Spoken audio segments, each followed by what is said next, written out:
Saudações Cruz Maltinas para todos vocês que nos acompanham de norte a sul, de leste a oeste do nosso país e do planeta. Sejam todos muito bem-vindos aqui no meu, no seu, no nosso canal Vascaíno desde sempre, nessas primeiras horas dessa madrugada de sexta-feira, né? Sextou, estamos aí no dia 14 de abril de 2025 e olha, muita coisa nós vamos falar do nosso gigante da colina. Como por exemplo, tem muita gente falando uma barca que pode sair do Vasco, não sei o que. Estão falando de jogadores que podem ser emprestados, não sei o que. Eu vou esclarecer para vocês que tem muita coisa aí, tem muita ponta solta, tá?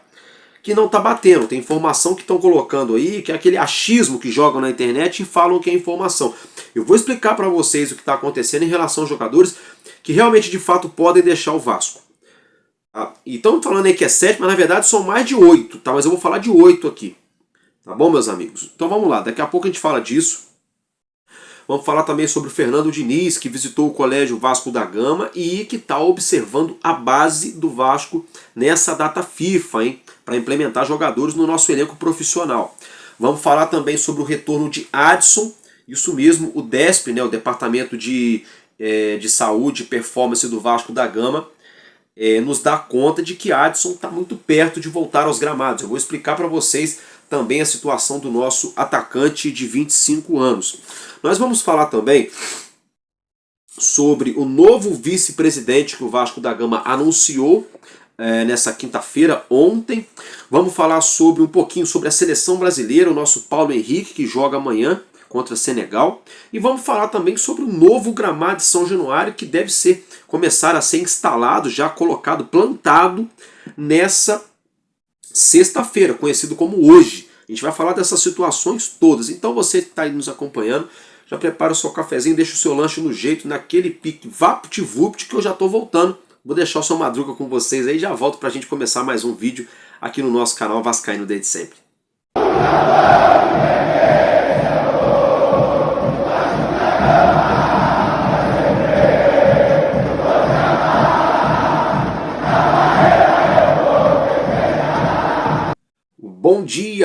Bom dia e bom dia para todos vocês que nos acompanham. Muito obrigado pela sua audiência, pela sua atenção, o seu carinho para o nosso canal aqui no YouTube, né? Estamos aí já... rapaziada, o tempo voa, hein? Estamos quase fazendo aniversário aí de 3 anos, hein? Ano que vem agora o nosso canal vai fazer 3 anos aqui no YouTube. A gente vai falar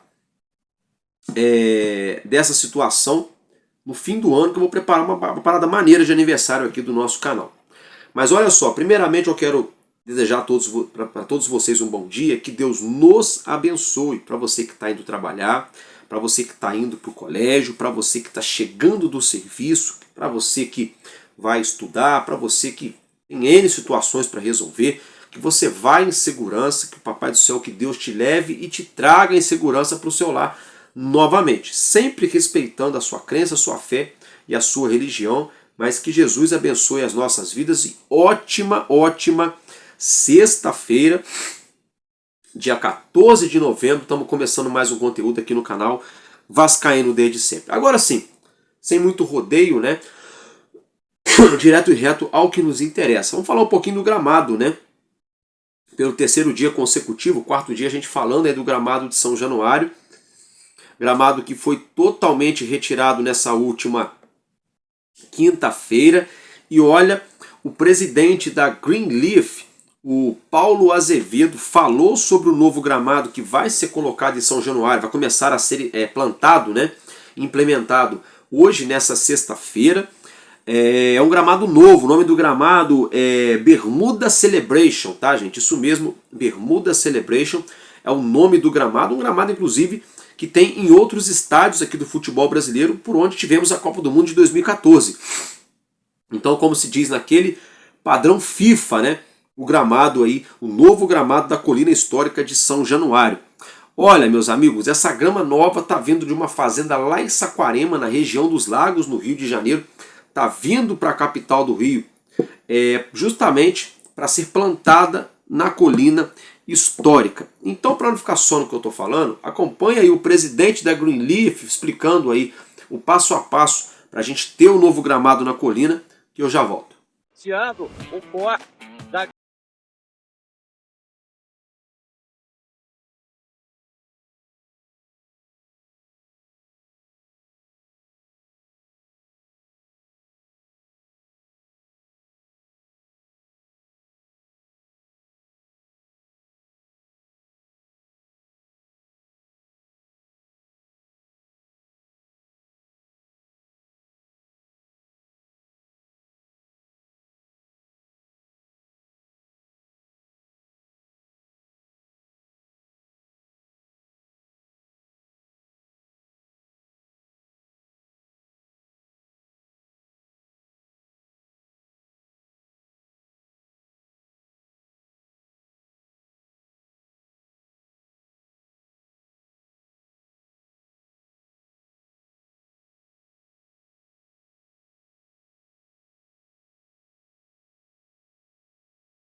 Agora estamos em plena colheita dos rolos.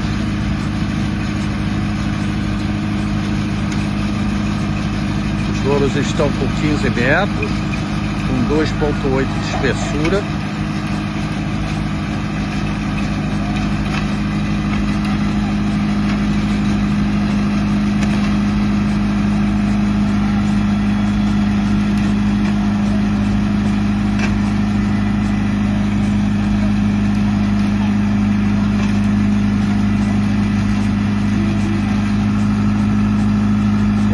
Colhido com 15 metros. Agora vai descarregar do equipamento.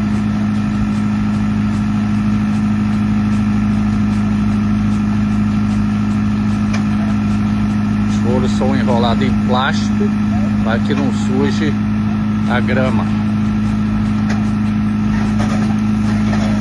Pronto, tá aí a colheita feita.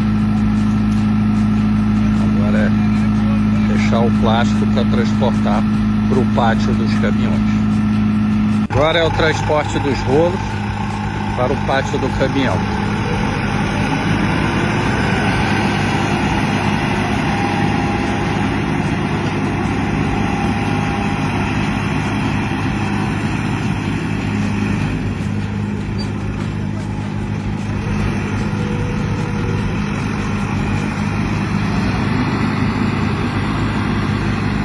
E a colheita continua. Como falou então, meus amigos, o Paulo Azevedo, né, o presidente da Greenleaf, a empresa contratada pelo Vasco da Gama para cuidar do gramado, dos gramados, né, do clube, tanto de São Januário como também do CT Moacir Barbosa, a Greenleaf então fazendo esse trabalho, tomara que fique top, né? Tomara que fique, além de bonito, né, porque não vai ter aquelas manchinhas mais, tomara que fique também um tapete, né? Um tapete para o nosso gigante da colina desfilar em campo, né? Sobretudo aí nessa reta final de Campeonato Brasileiro, Copa do Brasil e de repente o início da temporada do ano que vem, porque a gente sabe que por enquanto não temos ainda uma data definida de início das obras de São Januário, né? Se tratando das obras de São Januário, estamos naquele compasso de espera. A Sod Capital, né, o grupo Sodepar, que tem muitas atividades na Europa, inclusive em Paris, já demonstrou interesse em comprar o potencial construtivo de São Januário. Inclusive, eles têm um contrato de opção de compra assinado com o Vasco, que esse contrato vai se findar, termina mês que vem, agora dia 12 de dezembro. Então a Sod Capital vai ter em prática quase um mês ainda para se acertar de vez com o Vasco nessa compra do nosso potencial construtivo. Lembrando que existe também outros investidores interessados na compra do nosso potencial. Então, por isso, ainda não temos previsão de início das obras, porque ainda não foi sacramentada a venda do potencial construtivo e ainda, é claro, obviamente, o Vasco ainda não recebeu os valores referentes à venda do potencial construtivo. Então, quando isso acontecer, a gente pode começar a projetar a reforma da colina. Enquanto isso não acontece, teremos que aguardar ansiosamente. Teremos que esperar esse trâmite aí acontecer, o Vasco sacramentando a venda, o dinheiro caindo na conta, aí a gente começa a cobrar a diretoria do clube para que a gente tenha o quão rápido, né, o início da reforma das obras do nosso querido, né, e praticamente centenário São Januário, né, o estádio do Clube de Regatas Vasco da Gama. Agora, se tratando aí, meus amigos, eu quero falar com vocês sobre o novo VP do Vasco, né, o novo vice-presidente. Foi anunciado ali mais ou menos na hora do almoço ontem, o novo vice-presidente do Vasco de Relações Institucionais. Eu estou falando do advogado Alexandre Cordeiro. Alexandre Cordeiro tem escritório em Brasília, porque ele foi presidente do CAD, né? Estava presidindo o CAD, né? Que é um dos órgãos do governo federal, não é mais presidente do CAD, foi agora então implementado, né? É agora vice-presidente do Clube de Regatas Vasco da Gama de Relações Institucionais. O Álvaro, o que esse camarada vai fazer? Olha, gente, a função dele, do nosso novo VP, Alexandre Cordeiro, é ser a voz do Vasco da Gama em Brasília.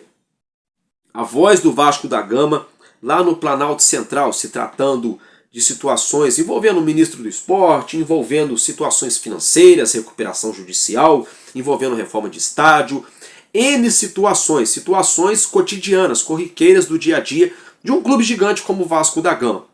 Ele, como bom advogado, tem o seu escritório, como eu já mencionei, localizado em Brasília, tem ótimas relações públicas, como eu acabei de mencionar, era até pouco tempo presidente do CAD. Então, com isso, o Vasco, mais uma vez, reforçando o jurídico do nosso clube e reforçando-se também de pessoas que têm aí um leque aberto, né? Pessoas que têm portas de entradas para vários universos diferentes do futebol. Mas são universos diferentes, mas que acabam sendo paralelo, que acabam caminhando meio que lado a lado. Não tem a ver diretamente, mas às vezes indiretamente tem a ver com o ambiente do futebol. Então, uma contratação aí pontual, contratação, né? Vamos dizer assim, né? Uma contratação, digamos, né, pontual do Vasco da Gama na sua parte administrativa, na sua área administrativa, né, da parte de relações institucionais. A gente tinha um cara aqui no Vasco que era o presidente de relações institucionais, que era para o cara cuidar dos interesses do clube. O cara estava em casamento lá na Europa, viajando com o dinheiro do clube, enfim, N situações. Agora vamos ver,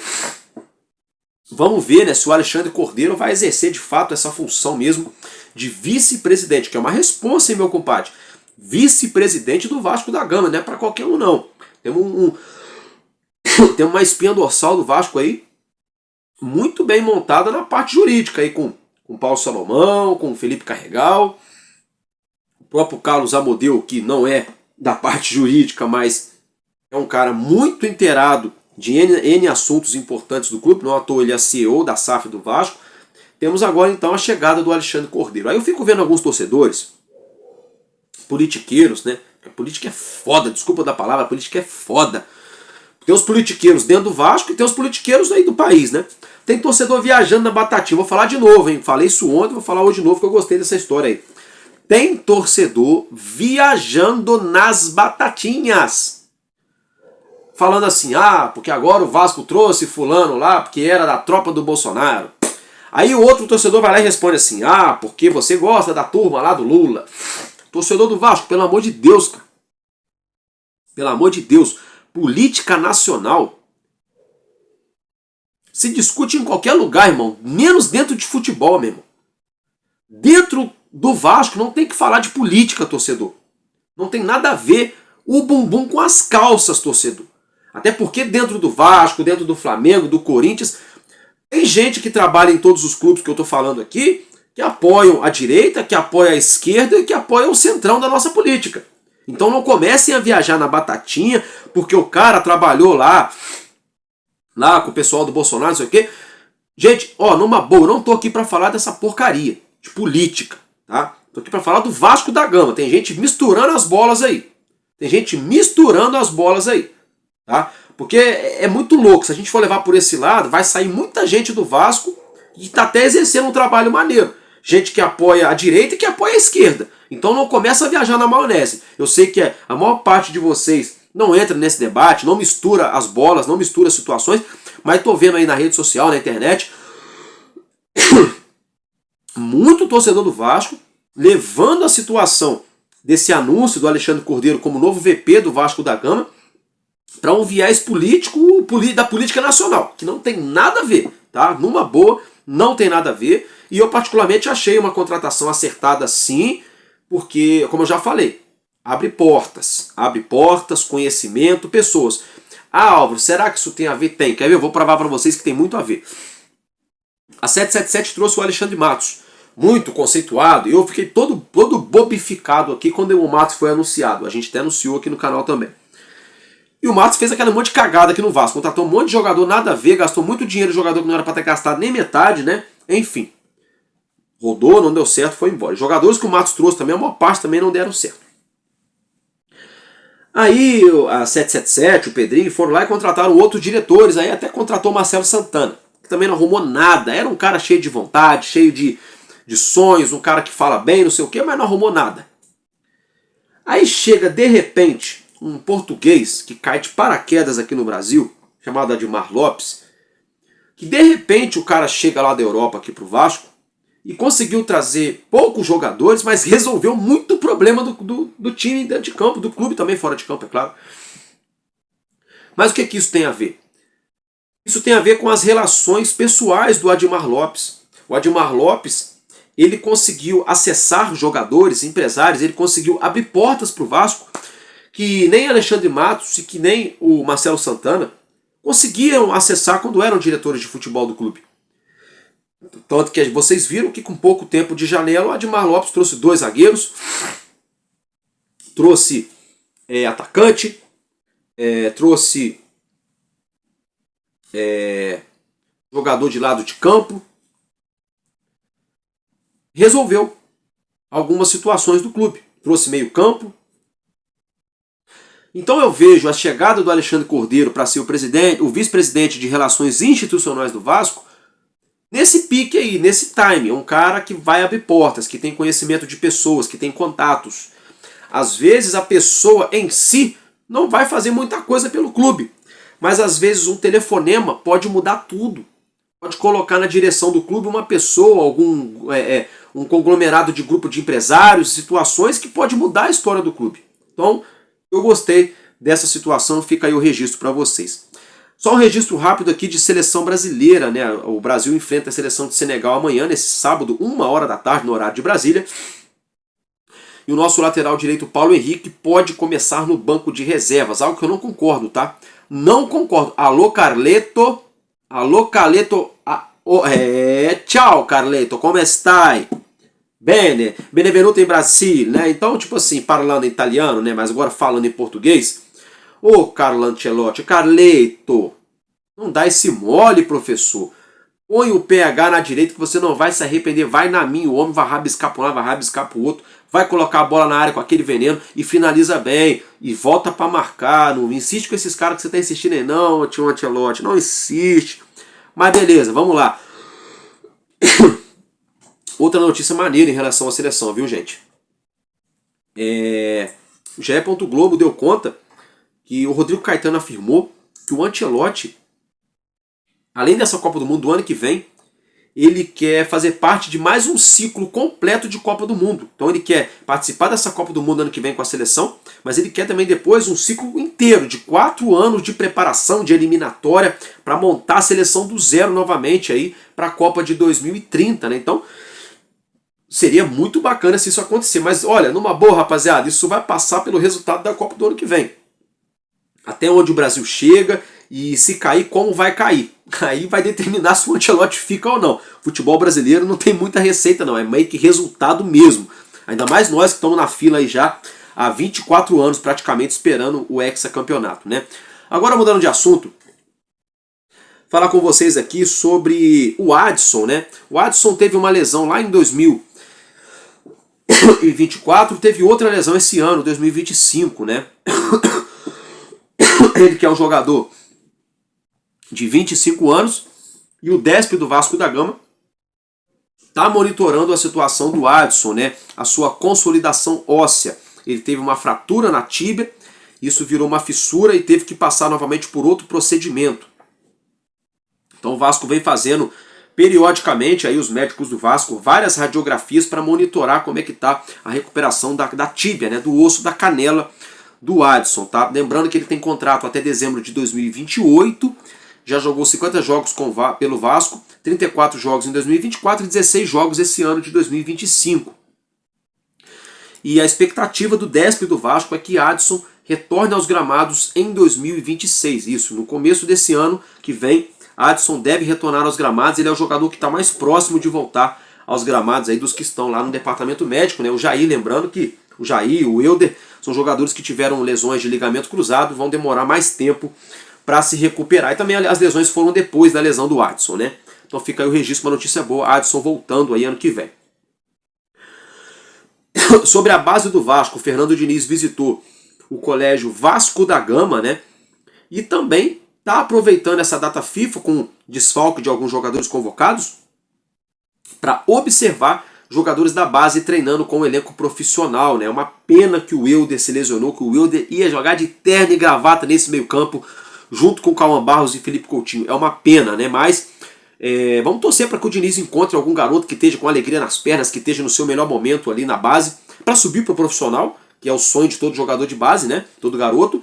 E para ajudar nós, vascaínos, né, que o nosso sonho é beliscar a Copa do Brasil esse ano, né? Por que não acreditar em crias da base? A base esse ano está mostrando que pode dar muito caldo, né? A gente está vendo aí vários jogadores muito promissores. Vou começar pelo Ryan, é claro. Mudando de assunto, se tratando agora da barca, né? Tem uma barca aí que pode deixar que vai sair aí no começo do ano. Aí vamos lá. Tem 8 jogadores aí, Puma Rodrigues, Maurício Lemos, Lucas Oliveira, Lucas Freitas, Paulinho, Benjamin Garreg, Guilherme Estrela e Jean Davi. Primeira coisa, Puma Rodrigues, tem muito vagabundo falando mentira. Ah, que ele vai sair, que ele vai sair. Realmente, ele pode sair. A situação do Puma é a seguinte, o Vasco tem uma conversa iniciada com o Puma para renovar o contrato dele, tá? Só para deixar isso claro. Tá? Tem clubes interessados no Puma, mas o Vasco quer renovar. Por quê? Visando elenco. Ele hoje é o reserva do PH e também faz a função da lateral esquerda e joga como ala caso necessário. Tem gente já agindo com covardia, com Pumita, tirando ele do clube. Não estou fazendo campanha para o Puma ficar. Eu acho que tem que ficar no clube quem estiver jogando, quem estiver entregando dentro de campo, sem apadrinhar ninguém. E o Puma Rodrigues, os últimos jogos, não só dele, mas do Vasco foram horrorosos. Mas ele vinha numa crescente muito boa. Então eu acho que tem que analisar com calma e o Vasco está analisando com calma. Tem gente cravando a situação do Puma que não tem nada definido ainda. Ele pode sair, ele pode ser vendido, ele pode ser emprestado. E ele pode ficar, ô Álvaro, mas como assim você está maluco? O contrato dele está acabando em dezembro. Mas o Vasco pode renovar para emprestar. Entendendo que ele pode dar retorno no futuro. Financeiro ou técnico. Ou pode renovar para vender também. Renovar por mais um ano e meio, para vender o jogador. Tá? Tem as situações também, então vamos ficar ligados. Maurício Lemos, esse aí eu cravo. Eu cravo, Maurício Lemos não fica no Vasco. Salário muito alto, ficou um ano inteiro no clube e não jogou bola. Eu cravo, Maurício Lemos sai. Tá? Lucas Oliveira, esse também deve deixar o Vasco, mas tem um problema. Pedrinho e Felipe são apaixonados no futebol do Lucas Oliveira. Mas está na lista para deixar o clube também. Lucas Freitas também pode deixar. Não é o primeiro jogador da zaga para deixar o clube hoje, mas é aquilo, se aparecer jogador no mercado, dando mole na próxima janela para a zaga de mais qualidade, Lucas Oliveira pode ser emprestado sim, tá? Pode deixar o clube sim. O meio-campista Paulinho Paula, se ele não permanecer no Vasco, se ele não renovar, ele não está tendo muita chance com o Diniz, então, e também quando teve chance não aproveitou muito bem. Caso ele não renove com o Vasco, a tendência é que Paulinho vai jogar no mundo árabe, tá, torcedor? Isso mesmo, o mundo árabe pode ser o destino do Paulinho de Paula. Benjamin Garreg tem minutos com o Vasco nesse segundo semestre, quase não jogou, passou por problema físico, pode ser emprestado, mas tudo depende do próprio Garré. Dele melhorar a sua parte física e fazer uma pré-temporada daquele jeitão para vir ano que vem. Depende só do próprio Benjamin Garré. Mas hoje ele pode ser emprestado. O Jean Davi, eu vou dar um papo para vocês, ele vai sair do Vasco, vai sair. Ou emprestado ou o Vasco vai vender. O limite do Jean Davi era até dezembro para ele mostrar a que ele veio aqui para o Brasil. Não conseguiu mostrar ainda, a tendência é que ele deixe o Vasco da Gama. A menos, meus amigos, futebol é muito louco. A menos que o Jean Davi entre aí em jogos do Brasileirão e resolva jogos pro Vasco e dê um título pra gente da Copa do Brasil. A gente nunca sabe como é que as coisas é maluca. O cara entra lá na Copa do Brasil, lá dá uma assistência, mete um golaço, tudo muda. Porque do contrário, Jean Davi hoje é carta fora do baralho, com todo o respeito ao jogador. Mas hoje ele não faz parte dos planos da torcida e também da comissão técnica para permanecer no clube. Mas volto a dizer, pode mudar com um piscar de olhos. O Guilherme Estrela já estão agindo com covardia, dizendo que ele pode ser emprestado. E quem está falando isso aí é vagabundo, é gente covarde, que não sabe, que não pesquisa, que não faz o trabalho direito. O Guilherme Estrela esse ano não conseguiu se firmar no time do Vasco, não é porque ele é ruim de bola não, porra. Eu tô puto, eu tô brabo, eu não vou citar nome aqui porque hoje em dia tudo é processinho. Mas tem jornalista aí que fez a porra da faculdade para ficar falando mentira. Pega um catado de nomes, joga na internet, são jogadores que não estão jogando, joga na internet e acha que a torcida é trouxa. Eu não. Eu não, porque eu vivo o Vasco, eu respiro o Vasco. Olha só, o Guilherme Estrela não jogou esse ano porque ele teve uma lesão muito grave no joelho ano passado, se recuperou. Esse ano ele teve um resquício de novo, teve problema físico de novo e não conseguiu se firmar. O Guilherme Estrela é muito jogador. O Guilherme Estrela tem tudo a ver com o estilo do Fernando Diniz. O Guilherme Estrela é muito promissor. O Guilherme Estrela, tem muita gente falando bosta para ele sair do Vasco. Se ele deixar o Vasco, muita gente vai comer um caminhão de bosta chorando porque ele deixou o Vasco. Ele é muito bom jogador, só que infelizmente ele sofreu uma lesão no momento muito inoportuno da carreira, na hora da transição da subida da base para o profissional. O Guilherme Estrela é da mesma prateleira ali do Ryan, só que ele é meio campo, ele joga muita bola. Joga muita bola, joga de terno. Nos últimos anos que o Vasco revelou jogador, e poucas vezes eu vi o Vasco revelar meio campista igual o Guilherme Estrela. Tem gente pedindo pro JP voltar, e eu também quero que ele volte o ano que vem. Com todo respeito ao JP, o Guilherme Estrela tá um degrau acima. E tem gente falando bosta por aí. Então olha só, rapaziada, quando a gente não sabe, não entende, é melhor ficar quieto. Eu tô vendo gente na internet falando merda de jogador sem saber da história, da trajetória do atleta com a camisa do clube. Esse garoto só não se firmou por problema físico. Ele teve uma lesão muito séria no joelho ano passado. E lesão no joelho todo mundo sabe que é foda. Felipe Coutinho demorou um tempão para voltar a jogar bola. Um tempão, não só ele, mas o De La Cruz lá do Mulambo da Gávea, vários outros, quando se lesiona o joelho, demora muito tempo para o cara voltar a jogar em alto nível. O Gabriel Jesus, a coisa não é fácil, então não sejamos covardes. Tá? O Guilherme Estrela, ele pode permanecer sim no clube. Para ele não permanecer, só se ele estiver muito em baixa dentro do Vasco, o Vasco, para não queimar o garoto e para não perder um ativo que ele é bola, aí o Vasco pode ser que empreste para ele ganhar ali ritmo de jogo, ganhar visibilidade, né, na mídia, e aí depois o Vasco repatriar. Igual o Vasco fez com o Cauã Barros, fez com o Lucas Eduardo, com vários outros atletas que a gente sempre faz todo ano aí a nossa base. Tá? Mas, de fato, deve sair uma barca mesmo. De 6 a 9 jogadores aí, viu? De 6 a 9 jogadores devem deixar o Vasco aí para o ano que vem. Mas estão, isso não é opinião, é informação, tá? Mas estão fazendo covardia com o Puma Rodrigues e com o Guilherme Estrela. Estão fazendo covardia com esses dois jogadores. Tá? Justiça seja feita aqui. Eu acho muita sacanagem o que estão tentando fazer com o Puma Rodrigues e com o Guilherme Estrela. Estou fazendo campanha pro Puma aqui não, que ele é o melhor lateral não. Estou dizendo que é sacanagem o que estão fazendo. Porque o Vasco já fez proposta e tem conversa aberta com o empresário do Puma. E a situação do Estrela é uma questão de lesão. Não é que o moleque é ruim de bola, não. Ele é muito bom de bola. Então vamos dar valor naquilo que é nosso. Porque se esses 2 jogadores tivessem outro time, muito jogador está pedindo para eles virem pro Vasco, muito torcedor está pedindo para eles virem pro Vasco. Aí como estão no Vasco não presta, né? Então vamos valorizar o que é nosso. Meus amigos, é isso que eu tinha para falar para vocês do nosso Vascão, do Gigante da Colina, nessa manhã de sexta-feira. É claro que a gente vai se ver, se papai só permitir, nessa madrugada de sábado, né? Então eu tô ficando por aqui, um abraço para todos vocês e valeu. Obrigado pelo carinho, pela audiência também. Tamo junto, porque enquanto houver um coração infantil, nosso Vasco da Gama será imortal. Vascaíno desde sempre, valeu e valeu. Vasco!